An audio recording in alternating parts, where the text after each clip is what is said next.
Using plastic wrap.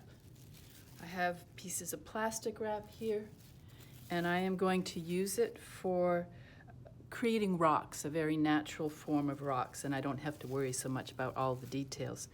So here's my paper. I have lightly sketched out where my horizon line is, and some trees up here, and this is going to be the rock area. So I'm going to keep the rest of this very loose, very nice. But because it's going to take time for me to create the rocks, I want to do that right off the bat. I'm going to start with some grade blues. I know you can't see my full mixing palette here, but maybe you can see a bit. I'll try to keep it up in this corner so you can see. I'm pulling in some ultramarine blue, maybe a little cobalt blue, my sponge, to keep, there's some hair here, so I'm getting rid of those hairs. Little ultramarine blue, there's already some burnt umber kind of in this area. Those two colors make a great gray. Now, I've got a good amount of paper here, so I've got to stock up in my mixing area. See the granularity there, some granules? You want to kind of mix those in and dissolve those granules a bit, but try not to do it too much. Actually, it'll look kind of cool on rocks because rocks do have a variety of minerals within them, usually bits of green. So I want to think, here's my photo I'm working from, and I want to think these strong angles this way, and I'm going to keep these a little kind of bluish gray to go off in the distance, and then I'm going to pull in these that have more burnt sienna, that brick color in there. And then later on I'll go back with the trees and the sky later on. So I want to, I don't think you can see the photo as well. This plastic piece is limiting how far I can get over. Yeah, I guess you could kind of see it. All right, so I want to start here in the distance. Those, not too far in the distance because I want that lighter. So I'm going to do this middle ground of rocks here. And I want to keep white showing through and a good amount of paint. Now I'm going to pick up some water, a little more, just the corner of my brush that I tip in the water, and that's going to pick up some lighter rocks out here. So I'm going to blot those a little bit. I want them even lighter. I'm going to bring this down in here some more. I'm going to rinse my brush in my dirty water, clean it off, get some fresh water, balance my amount of water and paint. I'm kind of side loading now, and these rocks, I want them rocks, but I want them very strong here, leading up toward those trees. Just big, bold strokes of the brush. Then quickly, I set my brush down. I'm going to start with my plastic wrap, all wrinkled up, and I want it to kind of go in the direction of the rocks. So I'm going to wrinkle here, and I'm going to stretch it out here to get that feeling of the striations of the rocks coming down. This seems to be drying out quickly. I'm going to add some more paint into here. It is so dry in this building. And then I always have some color on here, so I'm going to see if that doesn't add some sort of element. These are bigger and chunkier rocks, so I don't want to, I want the areas to be a little more chunky. And that's the beginning of this one. And I'm going to let it dry as such. And then during class, when it is pretty much dry, I'll lift that and finish up the background. But I wanted you to see the beginning of this. So, voila.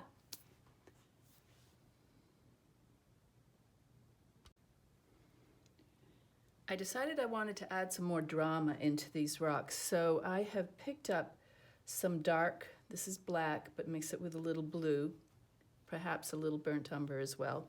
And then I'm going to gently lift the corner of that back piece of plastic wrap, if I can get under the corner of it, and just drop in some more some darker color.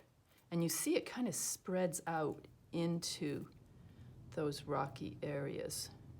I don't want to lift that up too much because that's partially dry. So you can just see, you can pick up the corner. I'll add a little in the browner area as well.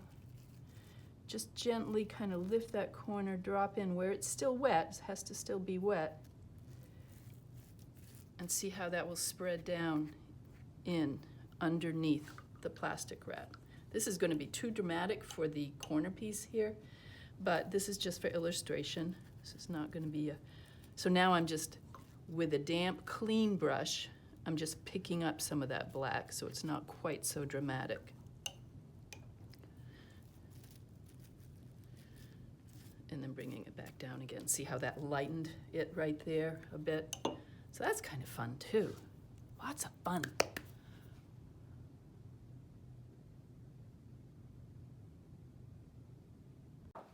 Oh, am I recording? Yes, I am. Okay, I am recording.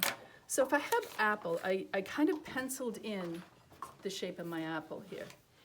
And I want to be thinking, and this is just a quick paint through, lighter to darker. So again, it's that balance of, this is my dirty water, my clean water, and then a damp brush. So if I wanted to do a background, I'd probably do that ahead of time, a very soft beige maybe. And I'm not going to totally finish this, but I would start with the lighter, I'm going to start with the lighter greens, because everything that grows comes through that green stage. And see, sometimes when I'll tip just the corner of my brush into the water.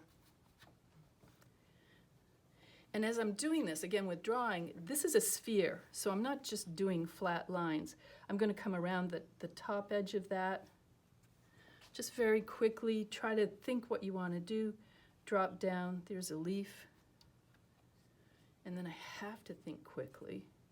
I've simplified that. I took out that big leaf and put a small one back there. And while that leading edge is still wet, see, I didn't even think. I know it's kind of brownish, reddish there, so I went and grabbed some of that.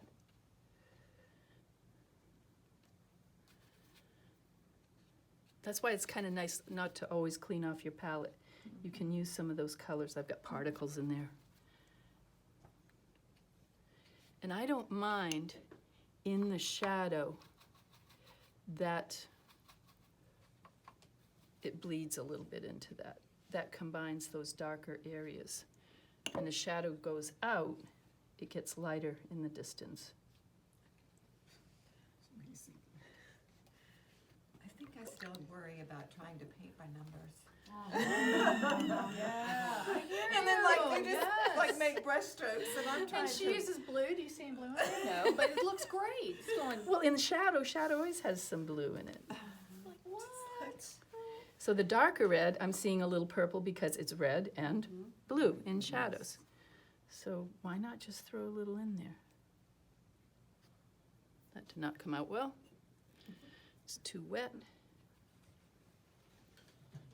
I'm checking it. You can see that a larger, I've got this painting area if anybody needs it today. It helps you loosen up. Bracing myself, 2 hands, especially after coffee, it's a good idea. That's still kind of wet. I'm just going to drop it in there. And you can always come back. You want to work from the largest area down to the smallest. I'm puddling here. I don't like that puddle. If I want to switch that, it's still wet enough that I can go, oh, go that way. As we were talking, I was talking with Beth, it's this partnership between you and, well, that's the shadow area of the apple anyway, so. I mean, no, I'm just like, how does your brain even think like that? I can write you a song about it. Right. I can't do it. I can't do that. No, I'll write you songs up and down, even with orchestration. Whoa, wow, Not, I'm impressed. but I can't do that. My younger At brother's all. a songwriter and a poet. Oh my God, the stuff he does is crazy. I mean, that is just beautiful. And the colors that you've chosen and how it bleeds.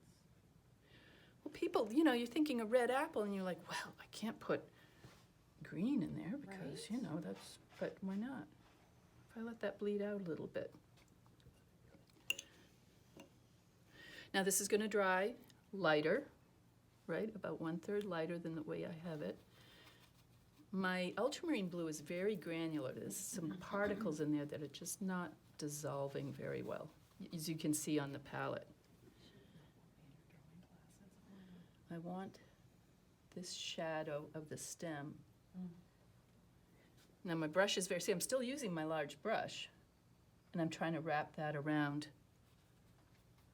the apple, because it kind of comes out that dimple area of the apple and out and around and kind of down. I don't have enough paint.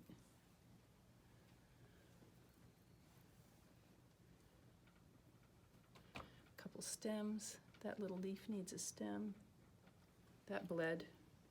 You can also control with this.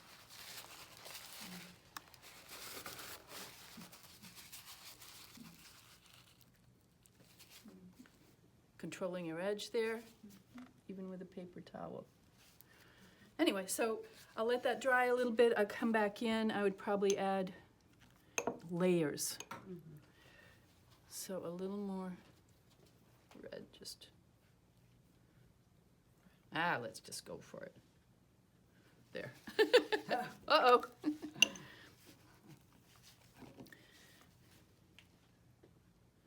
you want to soften a leading edge, just pick it up with your brush. Anyway, So when you say soften, does that help I just was that delineate that line a little less? a little less, Yeah, soften okay. it. So because if I left that, Uh-huh. it would be too, so I want this Yeah. So you do it while it's still Still kind of wet. wet, both are still kind of wet. Yeah, Because once it's dry, you're gonna get a Yeah, sharp yeah. line. that's what I. And did then wrong. back here, I was gonna do this really quick too. For, you know, I have this going on. Now, did you put down the resist on there? Nope, I just left white. And I had really bold strokes, and it will show on the video I did first, so this is the follow-up on that. Also, that piece of plastic wrap I had some paint from last week on it. Who was it? Somebody saved from last week, right? So you can see particles in there. Which, this is granite from Maine, so it's gonna have that sediment and then it hardens after and stuff. So I'm gonna throw in my sky first, You would have, red you would paint. have done that first? No, Sky? at this point. I would not have done it first. I needed this to dry Okay. for the demonstration. So, let's see. What color sky shall we do? I don't know. Let me see the difference between the sky and the water. Now, this looks fairly dark to me, so I would check my color. I don't have my cellular phone. I don't want it that dark. A little more water for lighter. And if I want some clouds, see, I already made it all wet, so I'll just throw them like that. Let it dry. If I want, I can Now it's on. just blot and then I'll get some more clouds in there. For the water, I'm gonna leave that little edge, which in the picture, it's very yellow. I might do that later, I might not. I didn't wet the paper first, did I? That's all right. So see how I've left a very fine line of white there so that these two areas don't blend together. Right now I'm outlining the rocks. And then while that leading edge is still wet, I want to get that I'm a little slow, don't mind. blended in. And I'm gonna let that water line go behind the trees, even though probably we won't see it later on.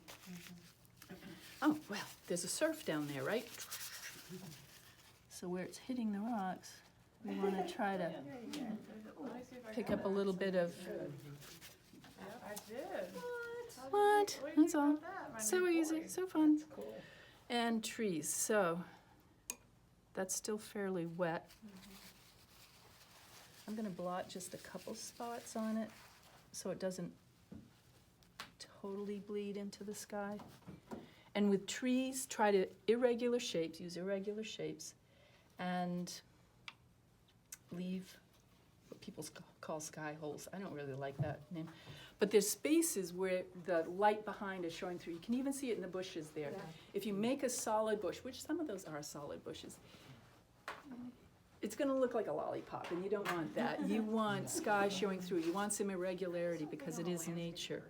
And those are too green. I'll tell you, those fir trees are not that green. But see how I keep graying it down with the, why do I gray it down with the brown? Is because brown is in the complementary family to the green, right? Opposite of green is usually red, and brown is kind of in the red family, so. These are kind of bushes. See, I'm misusing by pushing that. Come on, little trees. Very irregular.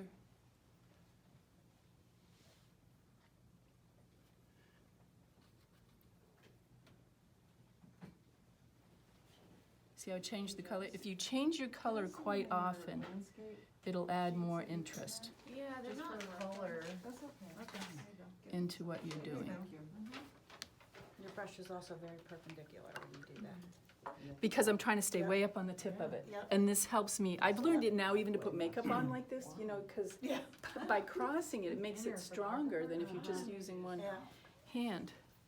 You know, if you're using eyeliner or something. And it's still very wet, so it's all kind of blending in. It is kind of blending in, and then I can do another layer on top of that later, after it dries. This is dry, so here would be a great time to, Yeah, I need that'd be some- one of my favorites. okay, I'm going stark here, just for time's sake. And maybe sometimes try to follow the natural lines that the plastic already created. Very nice. See how simple? Like, I mean, you can have anytime the pictures are taken. lots of fun with this. Not a nice one? Yeah. But look what the plastic wrap did all of this. I think I like. the I've done black like one 4 better. steps down here with just putting the plastic wrap on it. And the paper, some of the paint, like you can see in this dark section, the different paints between the ultramarine blue, the burnt umber, and I had a little black, settle in differently. So there's a texture in there as well. And later on, if I want, I'll go like, oh, well, this is granite. So you just take your brush, sparkle across it. I should cover that up, but hey. Look at that. Cool. So there's a couple quick demos. Anyone have any question or what, you know, or you have an idea what you want to paint and I'll come around and check you kind of thing? Yes, ma'am. This is, I can't find these anymore. MAO, it's a calligraphy brush. And I used to buy, let me stop this. I used to buy them for my art classes.